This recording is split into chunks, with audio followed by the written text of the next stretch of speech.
ქართული ოცნების ოფიციალური პირების მიმართ დაწესებული სანქციები სავარაუდოდ თებერვლიდან ამოქმედება. რადიო თავისუფლების ბრიუსელის ბიუროს ხელმძღვანელი რიკარდო ჟორჟიაკი წერს, რომ 10 იანვარს ევროკავშირის ოფიციალური პირები აპირებენ დაამტკიცონ ქართული დიპლომატიური პასპორტებისთვის უვიზო რეჟიმის შეჩერება. რა მოლოდინია თბილისში, რა ბერკეცა ამოქმედებს დასავლეთი ოლიგარქის რეჟიმის წინააღმდეგ. ნინო სამყურაშვილი ჩაგვერთვება პირდაპირ ეთერში გისმენი. დიახ, დიპლომატიური და სამსახურეობრივი პასპორტები დიდი ალბათობით ამ პასპორტების მფლობელებისთვის სავიზო შეზღუდვები უკვე ამოქმედება თებერვლიდან და ახლა გადაწყვეტილება მისაღები აქვს უკვე ევროკავშირს და ევროკავშირის მაღალი თანამდებობის პირებს და სწორედ მათი მხრიდან მიღებული გადაწყვეტილების შემდეგ უკვე ვისაც აქვს საქართველოში დიპლომატიური პასპორტები და სამსახურეობრივი პასპორტები მათ მიმართ იქნება ეს შეზღუდვა დაწესებული ერთგვარი სანქცია, რადგანაც მათ ევროკავშირში შეცვლა მხოლოდ ვიზით შეეძლება. ჩვენ რა თქმა უნდა ვკითხეთ დღეს ექსპერტებს თუ როგორ იქნება ის, რომ მაგალითად შეძლებენ თუ არა ჩვეულებრივი პასპორტებით, რა ფერიც არის წითელი ფერის პასპორტებით შესვლას ევროკავშირის ქვეყნებებში ეს პირები, მაგრამ ეს ასე ვერ მოხდება, რადგანაც ვინც არიან ამ შემთხვევაში დიპლომატიური პასპორტების მფლობელები, მათ მიმართ იქნება ამოქმედებული. მთლიანობაში შეიძლება ითქვას, რომ დიპლომატიური პასპორტებით 41 კატეგორიის სხვადასხვა პირის სარგებლობს და ასევე 39 კატეგორიის სხვადასხვა თანამდებობის პირის სარგებლობს სამსახურეობრივი პასპორტებით, მათ შორის მაგალითად დიპლომატიური პასპორტებით სარგებლობენ პრეზიდენტი, პრემიერ-მინისტრი, პარლამენტის თავმჯდომარე, თავიანთი მეუღლე-ბითურთ, უზენაესი და საკონსტიტუციო სასამართლოს თავმჯდომარეები და წევრები, უსაფრთხოების სამსახურის უფროსი, მისი მოადგილეები და ასევე ამ სამსახურის 50 თანამშრომელი, მინისტრები, პარლამენტის წევრები, სახალხო დამცველი და კიდევ სხვა პირები. შეიძლება ითქვას, რომ დიპლომატიური პასპორტით მოსარგებლეები ვეღარ შეძლებენ იმას, რომ ევროკავშირის ქვეყნებში თავისუფლად გადაადგილებოდნენ. ეს არც ერთ შემთხვევაში არ ეხებათ საქართველოს მოქალაქეებს. საქართველოს მოქალაქეები ჩვეულებრივად ევროკავშირის წევრ ქვეყნებში უვიზოდ შეძლებენ მიმოსვლას იქამდე, როგორც აკეთებდნენ, მაგრამ ის პირები, ვინც დღეს საქართველოში დემოკრატიას ძირს უთხრიან, ევროკავშირს მიღებული აქვს გადაწყვეტილება, რომ მათ მიმართ ეს სანქცია ერთგვარად იყოს ამოქმედებული და გადაწყვეტილებას ევროკავშირის წევრები მხრიდან ჭირდება მხოლოდ კვალიფიციური უმრავლესობა, ანუ 15 წევრმა ქვეყანამ უნდა დაუჭიროს მხარი და ეს შეზღუდვა ამოქმედებული იქნება. ამ შემთხვევაში ქართული ოცნების მაშველს ვერც უნგრეთი და ვერც სლოვაკეთი ვერ გამოდგება.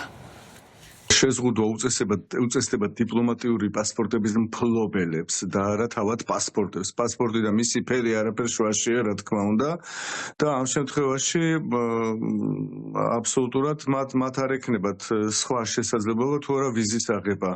ისინი რომ დიპლომატიური სხვა წითელი პასპორტით მიადგნენ, მაგალითად რომელიმე ქვეყნის საზღვარს, მათ იმ წუთში მოძებნიან და ნახავენ, რომ მათ შეზღუდვა აქვს დაწესებული როგორც დიპლომატიური პასპორტის მფლობელს. იქ სიაში კი არ იქნება შეტანა, რომ დიპლომატიური პასპორტი თუ ნახოთ საქართველოსი არ შეუშვათო.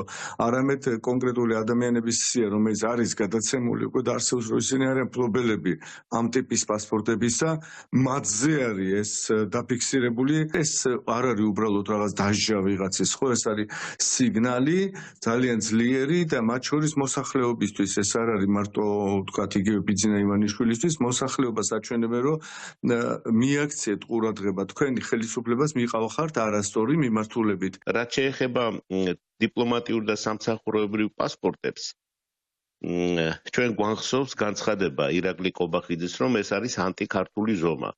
ეს არანაირად არ არის ანტიქართული ზომა, იმიტომ რომ ჩვენი მოსახლეობის 99.999% არ არის დიპლომატიური პასპორტების მფლობელები და თვალითაც არ უნახია დიპლომატიური პასპორტები.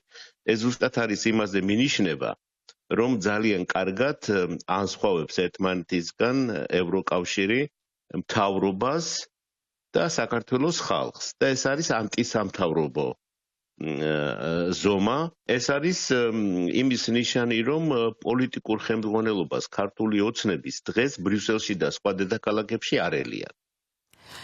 ის რომ ევროკავშირის ოფიციალური პირები საქართველოსთან დაკავშირებით მიიღებენ გადაწყვეტილებას და ვისაც აქვს დიპლომატიური პასპორტი და სამსახურეობრივი პასპორტი, მათ მიმართ ეს შეზღუდვა უკვე ამოქმედდება სავიზო რეჟიმთან დაკავშირებით. ამაზე განცხადება გავრცელა სოციალურ ქსელზე ბრიუსელის ბიუროს კორესპონდენტმა რიკარდო იოზბიოკმა და მან თქვა ის რომ ამის შემდეგ უკვე გადაწყვეტილება მას შემდეგ რაც ევროკავშირის უმაღლესი პირები მიიღებენ და დაეთანხმებიან გადაწყვეტილებას, შემდეგ უკვე ევროპულ საბჭოზე უნდა იყოს გადაწყვეტილება მიღებული.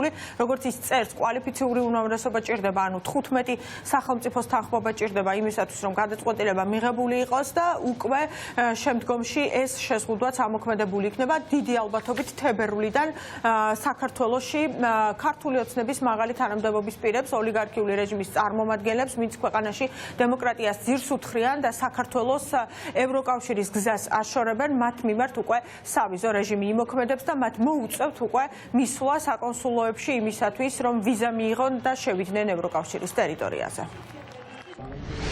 ევროკავშირის ოფიციალური პირები აპირებენ დაამტკიცონ ქართული დიპლომატიური პასპორტებისთვის უვიზო რეჟიმის შეჩერება პარასკევს 10 იანვარს. ამის შემდეგ 24 იანვარს ევროკავშირის წარმომადგენლები ამას მწვანე შუქს აუნთებენ. ამიტომ შეზღუდვა ძალაში სავარაუდოდ თებერვალში შევა. როგორც მანამდე ითქვა, ამისთვის საჭიროა კვალიფიციური უმრავლესობა და ასეთი არსებობს.